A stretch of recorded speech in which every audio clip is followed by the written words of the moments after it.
کچھ اثر ہوتا، لیکن ہمارے دل تو اور اشد بس پتھر سے بھی زیادہ سخت ہوتے، کچھ بھی فرق نہیں پڑتا ہے۔ وہی ہماری معاصی، وہی غفلتیں، وہی گناہ، وہی نافرمانیاں، الامار الحفیظ۔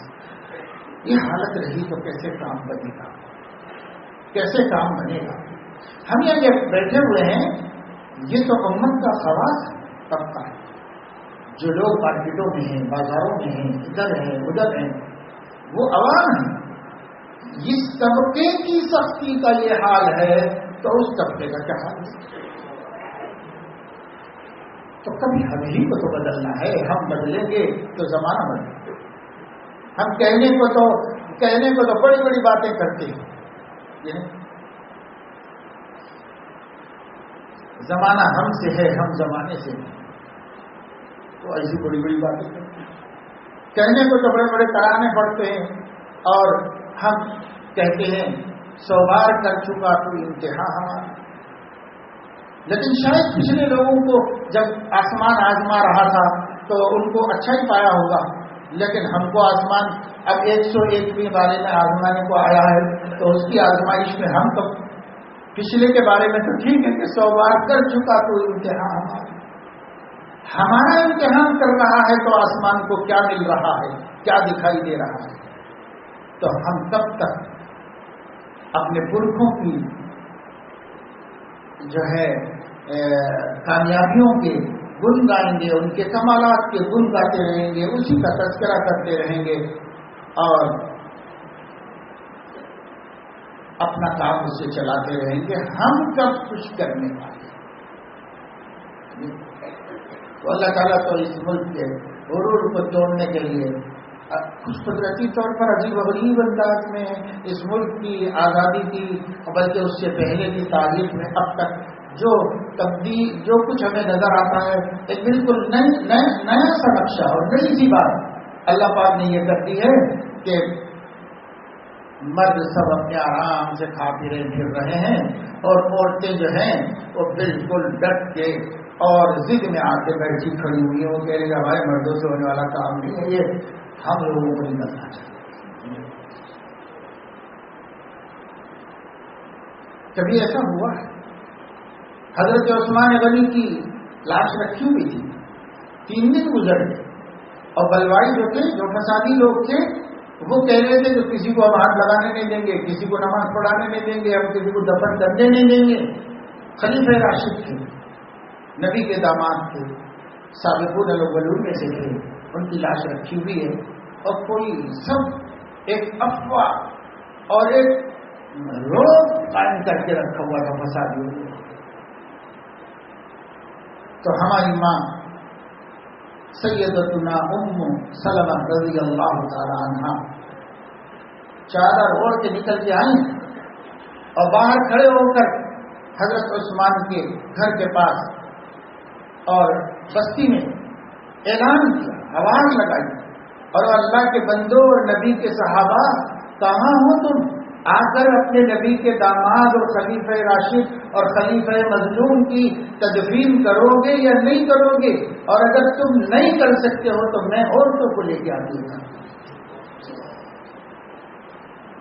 پھر لوگ نکلے، مگر اس وقت کے نکلے تھے، اب کے تو انہوں نے کر کے بھی دکھا دیا تو بھی نہیں۔ لوگ اپنی جگہ مست آرام سے ہیں، کچھ ہونے والا نہیں ہے، سب دنیا میں خیر خیریت ہے، خامخواہی لوگ ڈر رہے ہیں، ہم جیسے بہادروں کے ڈرنے کی کیا ضرورت ہے؟ جو ہوگا بیتا جائے گا، دیکھا جائے گا، جو گزرے گی ہمارے اوپر سے، تو کچھ بھی کرنے والے نہیں بنے۔ یہ اللہ تعالیٰ نے وہاں بھی پیدا کر حب الدنیا و کراہیت الموت، کتنا مبتلا ہو۔ میں نے دوستو مسئلے کا حل سیاسی قانونی اپنی جگہ پر ہوتا ہے، لیکن اصل مسئلہ ہوتا ہے اللہ کی ناراضگی کا، اور سب مردوں عورتوں کو مل کر اللہ کو راضی کرنا ہے، اور اللہ راضی ہوتے ہیں توبہ استغفار سے۔ تو توبہ کرو، استغفار کرو، اللہ تعالیٰ سے کہو کہ پاک پروردگار ہم سے جو کچھ بھی ہوا بہت اچھا نہیں ہوا، اور ہم نے جو بھی کیا اچھا نہیں کیا، پر ہم سے غفلت ہو گئی، کوتاہی ہو گئی، غلطی ہو گئی، آگے ہم آپ سے عہد کرتے ہیں کہ ہم آپ کی پسند والی زندگی گزاریں گے، آپ کے حبیب کو اسوہ حسنہ مان کر انہیں کو اپنے سامنے رکھ کر ان جیسے بننے کی کوشش کریں گے، ہم سے جس قدر ہو سکے ہم کوتاہیاں نہیں کریں گے۔ اللہ سے یہ بات کہہ لینا اللہ کو راضی کرنے کا سبب ہے۔ جب بندے سب مل کر اللہ کو راضی کریں گے اور آگے کچھ اچھی زندگی پہ نئے اچھے قدم اٹھانا شروع کر دیں گے تو اللہ رب العزت فوراً اپنی مدد بھیجے گا، اپنی مدد بھیجے گا۔ جن لوگوں سے ہم ڈر رہے ہیں، جن لوگوں کے مظالم کا خوف ہمارے دماغوں پہ مسلط ہو رہا ہے، وہ لوگ اللہ کے واسطے کیا اہمیت رکھتے ہیں، ان کی کیا ویلیو ہے، کیا قدر ہے اللہ کے پاس؟ اللہ کے پاس ان کی کیا اہمیت ہے؟ اللہ کے پاس وہ کچھ بھی نہیں۔ وہ کیا ہے؟ بڑے بڑے سپر پاورز اللہ کے پاس کچھ بھی نہیں، سب بیکار ہیں، سب اس کے بنائے ہوئے ہیں، سب اس کے پیدا کیے ہوئے ہیں، وہ اس کا محتاج بھی نہیں ہے، ان چیزوں کا، ان اسباب کا اللہ محتاج بھی نہیں۔ تو اللہ کو راضی کر کے، اللہ کی مددوں کو اپنی طرف بلا کر کے ہم مسائل سے نمٹ سکتے ہیں، اور دوسرا کوئی ذریعہ ہمارے پاس ہے بھی نہیں، اور ہم سے مسائل نمٹ بھی نہیں سکتے۔ جو اسباب ہیں بے شک وہ سبب کے درجے میں ہونے چاہیے، کرتے رہنا چاہیے، اور کوششیں جو تدبیر ہیں انسان کی وہ کرتے ہیں، کیونکہ تدبیر کے دستے ضروری سے تقدیر درخشت ہوتی ہے، اس لیے تدبیر چھوڑنا نہیں چاہیے، تدبیر کرنا چاہیے تاکہ مقصد حاصل ہو جائے۔ تب تک انسان کو کوششیں کرتے رہنا چاہیے، لیکن یہ ایک اعتبار سے ضمنی چیزیں نہیں ہیں، اصل چیز جو اٹھے ہوئے رب کو راضی کرنا ہے وہ اصل چیز ہے، کیونکہ فیصلے آسمانوں پر ہوئے ہیں، دنیا میں کوئی فیصلہ نہیں کر سکتا، آسمانوں پر فیصلے ہوتے ہیں اور آسمان والا اس کو نافذ کرتا ہے، تو اس کے نافذ کرنے سے یہ حالات ہیں، اللہ کو راضی کر کے بھی ہم ان حالات کو بدل سکتے ہیں، اور اس کے لیے اپنی زندگیوں کو بدلنا ہوگا، گھروں میں عورتیں اپنی زندگیوں کو بدلیں،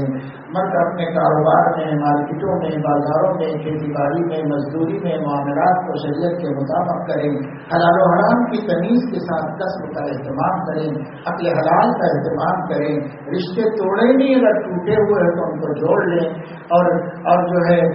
سماج میں سے شراب کو، خمار کو ختم کرنے کی جدوجہد کریں، امر بالمعروف نہی عن المنکر کریں، جس سے جتنا ہو سکے اللہ کے بندوں کو اچھائی کی طرف بلائیں، برائی سے روکنے کے لیے حکمت عملی سے اپنی طاقت بقدر کوشش کر کے ان کو برائی سے بچائیں، دوسروں کو نہیں بچا سکتے تو کم سے کم اپنے کو، اپنے گھر والوں کو تو بچائیں کہ وہ تو اپنے قابو میں ہیں، اتنا تو ہم کریں۔ اور اسی طریقے سے ہم کوشش کریں کہ ہمارے سماج میں سے جو عام برائیاں انسانیت پر ظلم کا سبب بنی ہے ہمارے ہاتھوں، ہم اس کو ختم کرنے اور مٹانے والے بنے۔ یہ سب کرنے کے واسطے ہم آپس کی عداوتوں کو، رنجشوں کو ختم کریں، اپنے سینوں کو کینوں سے پاک کریں، اور مومنین کی محبت اپنے دل میں محسوس کریں، اور ہر مومن کے لیے بلا لحاظ مسلک اور بلا لحاظ مشرق ان کے لیے دعا کریں، ان کے لیے اللہ تعالیٰ سے بھلائی مانگیں اور اللہ تعالیٰ سے خیر کو طلب کریں، جیسے ہم اللہ سے ان کے لیے خیر طلب کریں، ایسے ہی ضرورت پڑے تو ہم خود بھی ان کے لیے خیر خواہ بنیں اور خود بھی ان کے ساتھ خیر کا معاملہ کریں، بھلائی کا معاملہ کریں۔ یہ تبدیلیاں لانا ہیں، اگر یہ تبدیلیاں سماج میں آئیں گی تو پھر اللہ تعالیٰ ہمارے دلوں کی قساوت کو پھر سے نرم کرے گا اور اس میں نرمی پیدا ہوگی، اور جب وہ نرم ہو جائیں گے تو یاد الہی سے وہ سرشار ہو جائیں گے، پھر ذاکر کو اللہ ضائع نہیں فرماتا، اللہ ضائع نہیں فرماتا۔ اس لیے ہم اللہ کے امان میں، اللہ کی حفاظت میں اور اللہ تبارک و تعالی شانہ کی مہربانیوں کے اندر مستحق ہوں گے، ہماری حیات طیبہ بنے گی اور ہماری موت حسن خاتمہ کا سبب اور اچھی موت بنے گی۔ اللہ تعالیٰ مجھے آپ کو سب کو توفیق عمل نصیب فرمائے اور ہر غفلت سے اللہ پاک ہماری حفاظت فرمائے، ہم لوگوں کے اندر تیقظ، بیداری اور احساس پیدا فرمائے، اور ہمیں اٹھنے، کھڑے ہونے اور کام میں لگ جانے کی توفیق عطا فرمائے۔ آمین۔ وآخر دعوانا الحمد للہ رب العالمین۔